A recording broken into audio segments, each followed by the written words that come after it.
This is Mike Bowdendistel, head of intermodal at Sonar. And in this video, I want to talk about how financial institutions use Sonar.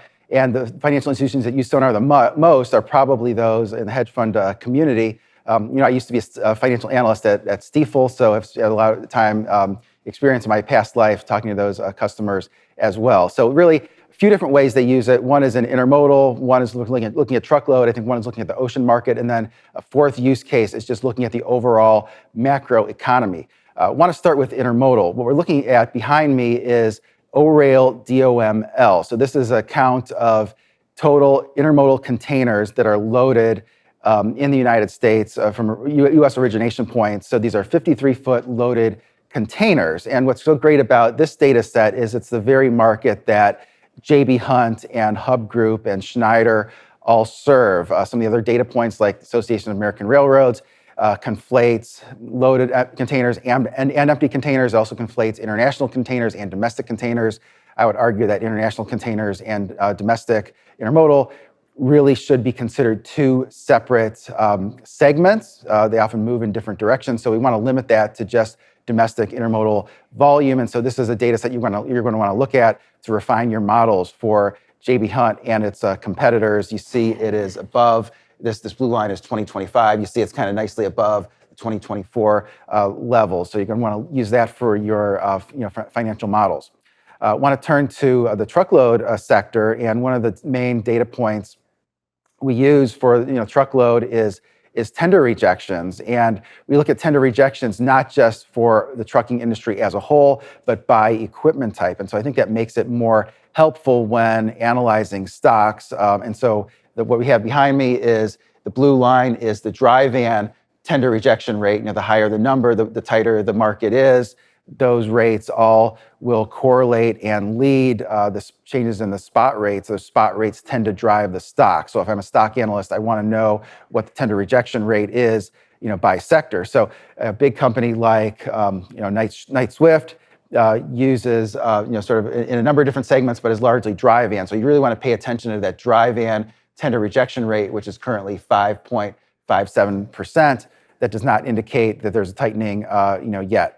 Some other carriers will focus on a different equipment type, like Martin Transportation in Wisconsin. They are a refrigerated carrier. And so when you're analyzing that stock, you really want to pay attention to the ROTI.USA ticker, which currently the tender rejection rate is 10%. So this does indicate that the reefer market is a little bit tighter than the dry van market. So you expect those reefer carriers to have a little bit more success in getting contract rate increases when those contracts come up for renewal. The purple line is the flatbed tender rejection rate. And so some of the carrier that's publicly traded that really cares about the flatbed is Landstar. They use an agent-based model, but you get a sense for how tight or loose that flatbed market is. You see it's really taken off with the tariffs and moving lumber, particularly those in those regions that are relatively close to the border. So that's a bullish indicator for Landstar and other flatbed carriers in the first and second quarter. I want to turn next to the ocean data set. So this is a data set that a lot of our hedge fund customers will use, and one of the reasons for it is that it's a forward-looking indicator. And it's forward-looking because it's a count of, or really an index of ocean container volume at the point of origin, typically overseas origin, often China. And so what this shows over the past several months is that there really does appear like there was a pull forward. Remember in 2022, the ocean industry really fell apart. You probably remember that FreightWaves article that was written by Henry Byers. And this is a lot of the data set that he was citing was this ocean tender volume index. It came down there. It's since recovered in 2023. And then in 2024, you see this line. It really was elevated for most of last year. The imports have been running about 15% or so above what is typical seasonally. That translates to truckload volume, translates to intermodal volume. And this is going to be something that's really closely watched to see what happens, with tariffs, how this unfolds. Right now, we're showing ocean volume bookings at a very high level, nicely above where it was last year. and sort of in contrast to the ocean spot rates, which have come down. A lot of the financial institutions will use this as kind of one of the few things they can look at on a day-to-day basis to assess demand on the ocean. That helps them with trading a lot of the ocean carriers. So this is another one that financial institutions use.